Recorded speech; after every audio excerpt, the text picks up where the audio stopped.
안녕하세요. 라이프파트너스 슬기로운 보험생활의 김은희입니다. 보험가입을 통하여 준비하는 각종 보장급부는 생회위험 발생 시 비용상 손실을 예방하기 위함이 핵심 가치라 할 수 있죠. 살면서 맞닥뜨릴 수 있는 생회위험 중 장애는 사망 다음으로 치명적인 손실을 야기할 수 있는 중증위험이라 할 수 있는데요.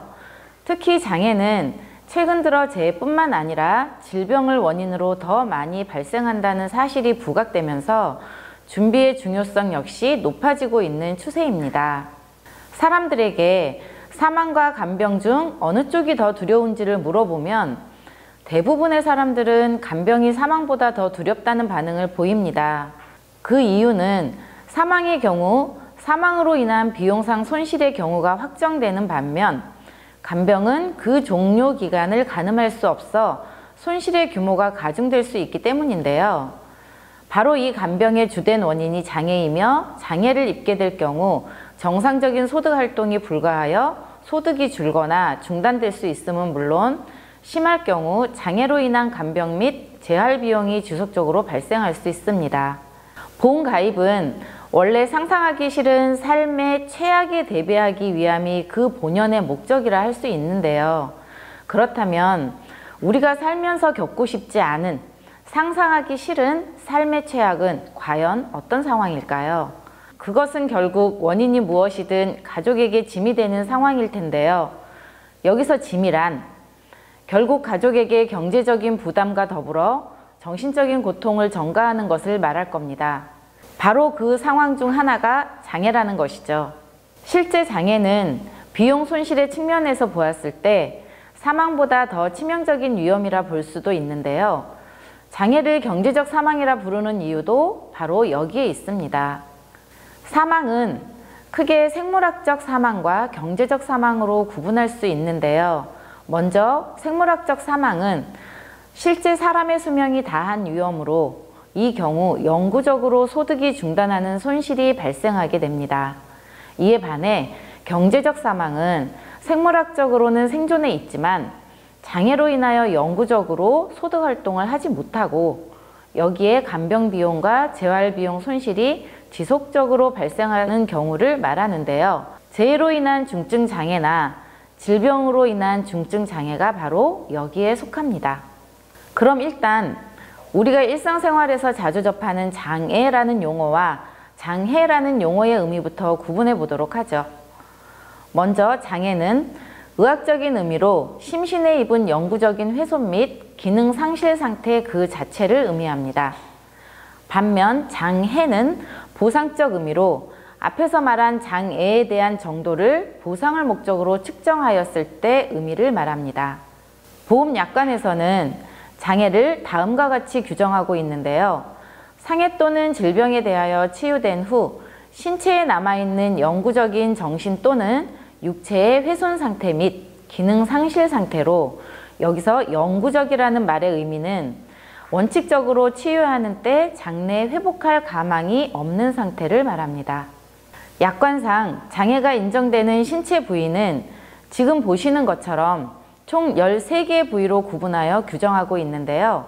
이 중 외모 부위는 눈, 코, 귀, 입, 머리, 목 등을 말하며 체간골이란 어깨뼈, 골반뼈, 빗장뼈, 가슴뼈, 갈비뼈 등을 말합니다. 여기에 장애 부위로 흉복부 장기 및 비뇨 생식기 그리고 신경계 정신 행동의 13개 부위가 포함되어 있는데요. 먼저 흉복부 장기 및 비뇨 생식기 관련 약관상 장애 보장 급부에 대하여 살펴볼 텐데요. 여기서 말하는 흉복부 장기란 심장을 포함하여 폐, 간, 위, 신장은 물론 대장과 소장, 췌장, 그리고 방광, 고환, 난소 등에 이르는 광범위한 장기 부위에 대한 장애를 보장의 대상으로 규정하고 있습니다. 이어 신경계 및 정신행동의 13개 부위의 장애는 약관에서 지금 보시는 분류표로 규정하고 있는데요. 먼저 신경계의 경우 뇌와 척수, 말초신경계 등의 장애를 규정하고 있으며 정신행동의 경우 뇌의 질병 또는 상해 등을, 그리고 간질 발작의 경우 뇌전증 및 뇌파 이상 등으로 인한 장애를 규정하고 있습니다. 하지만 약관에서는 외상 후 스트레스 장애나 우울증 등의 질환, 정신분열증과 편집증, 조울증, 불안장애, 전환장애, 공포장애, 강박장애 등 각종 신경증 및 각종 인격장애는 보장에서 제외됨을 명시하고 있습니다. 지금 보신 것처럼 약관에서는 질병을 명백한 장애의 한 원인으로 인정하고 있는데요. 특히 지금 살펴본 흉복부 장기 및 비뇨 생식기나 신경계 및 정신행동장애의 경우 그 원인이 질병이 될 가능성이 매우 높은 만큼 질병으로 인한 장애 보장을 무시해선 안 된다는 점 알아두시기 바랍니다.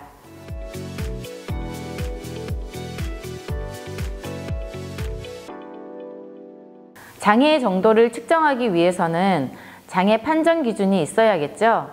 지난 2005년 3월까지는 약관에서 장애의 정도를 1급에서 6급까지 장애 등급으로 산정하여 보장이 되었는데요. 이후로는 합산 장애 지급률 체계로 장애 판정 기준이 개정되어 동일한 질병이나 재해로 입은 심신의 합산 장애 지급률 여부에 따라 보장이 결정되고 있습니다. 그렇다면 우리나라의 경우 장애 발생 빈도는 어느 정도일까요? 지난 2017년 보건복지부에서 발표한 장애인 실태조사에 따르면 전체 장애인 인구는 267만여 명으로 전체 인구의 5%가 넘는 것으로 조사가 되었는데요. 특히 후천적 장애 발생 빈도가 88.1%로 이 중 질병으로 인한 장애 발생이 전체 절반 이상을 차지하는 것으로 나타났습니다. 따라서 우리나라의 경우 장애는 타고나는 것이 아닌 살면서 노출될 수 있는 위험이며 재해보다 질병으로 인한 장애 발생이 더 많다고 정의할 수 있습니다. 보험 상품에 부과되어 있는 장애 보장급부는 장애의 정도에 따라 급부의 유형이나 보장 금액의 규모를 달리하고 있었는데요. 앞서 살펴본 장애 판정 기준인 합산 장애 지급률 수준에 따라 장애 보장 급부의 유형이 구분되기도 합니다. 장애 보장 급부에서 많이 쓰이는 용어 중 중증 장애와 고도 장애라는 용어가 있는데요. 이는 합산 장애 지급률을 기준으로 50% 이상인 장애를 중증 장애로, 그리고 중증 장애 중 80% 이상인 장애를 고도 장애로 명명하고 있습니다.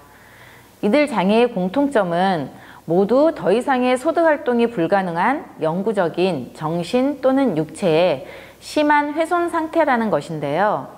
따라서 장애 보장 급부를 준비할 때에는 중증 장애와 고도 장애에 대한 보장의 규모를 크게 설계하는 것이 매우 중요합니다.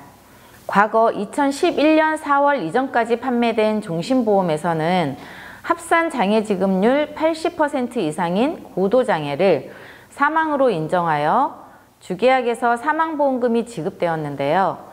이후 상품이 개정되어 현재는 고도 장애에 대한 보장을 별도의 특약으로 분리하여 설계하도록 되어 있습니다. 이것만 보아도 고도 장애가 사망에 준하는 생애 위험이라는 것을 알 수 있는데요. 앞에서 우리는 이른바 생물학적 사망보다 경제적 사망인 장애가 비용상 손실 측면에서 더 치명적인 생애 위험이라고 정리한 바 있는데요.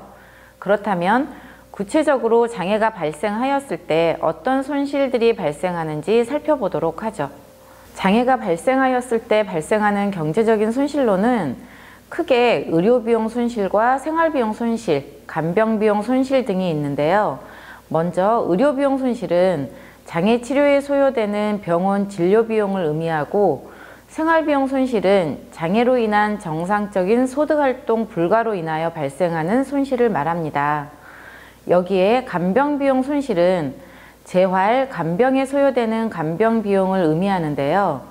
장애의 정도가 심각한 중증 장애나 고도 장애일수록 생활비용 손실의 위험이 가장 높아 보장급부 준비 시 보장 금액의 규모가 그만큼 커야 합니다. 현재 여러 보험 상품에 부과되어 있는 장애보장급부의 유형으로는 다음과 같은 급부들이 있는데요. 먼저 장애 일시금의 경우 약관상 보험금 지급 사유 발생 시 일시금의 형태로 장애 보험금을 수령할 수 있는 보장급부로 주로 장애지급률 정도에 따라 장애급여금이 비례하여 지급되며 중증질병진단보험금이나 고도장애급여금 등도 장애 일시금 보장급부에 포함됩니다. 다음으로 장애연금은 보험금 지급 사유 발생 시 장애보험금을 매월 생활비 형태로 지급하는 형태의 보장급부를 말하는데요. 이는 매월 분할 수령의 특성상 장애로 인하여 감소하거나 중단된 소득을 보상하는 기능의 급부라 할 수 있습니다. 마지막으로는 보험료 납입 면제 기능을 들 수 있는데요. 이는 비록 보험금을 지급하는 급부는 아니지만 약관에서 정한 보험료 납입 면제 사유가 장애와 연계되어 있는 만큼 납입 면제 사유 발생 시의 보험금 지급 대신 차후 보험료 납입에 대한 의무를 면제시켜주는 장애보장급부라 할 수 있습니다. 또한 장애보장급부는 장애의 원인을 질병으로 할 것인가 재해로 할 것인가 여부에 따라 급부의 유형이 달라지게 되는데요. 질병, 재해 할 것 없이 모든 장애 사유에 대하여 보장이 가능한 급부가 있는 반면 장애의 원인을 제한적으로 인정하는 급부도 존재한다는 점 알아두시기 바랍니다. 장애라는 생의 위험은 실제 발생 시에 환자 본인은 물론 가족들에게까지 지속적인 비용상 손실을 부담하게끔 하는 매우 고통스러운 생의 위험이라 할 수 있는데요. 재해로 인한 장애에 비하여 질병으로 인한 장애의 경우 보장급부의 범위나 보장 금액에 제한을 두고 있는 만큼 질병장애 보장 특약 등과 같은 급부를 꼭 챙겨서 준비하셔야 하고요. 암을 비롯한 여러 중증 질병에 대한 진단비 보장급부 역시 넓게 보았을 때 질병으로 인한 후유장애를 보상하기 위한 보장급부라는 점도 이해하시기 바랍니다. 라이프파트너스 슬기로운 보험생활 오늘은 여기까지입니다. 보험가입 전 후의 사항들에 대해서 더 궁금하신 분들은 상담 전화나 통 문의 남겨주시면 더 자세히 상담해 드리겠습니다. 시청해 주신 여러분 감사합니다.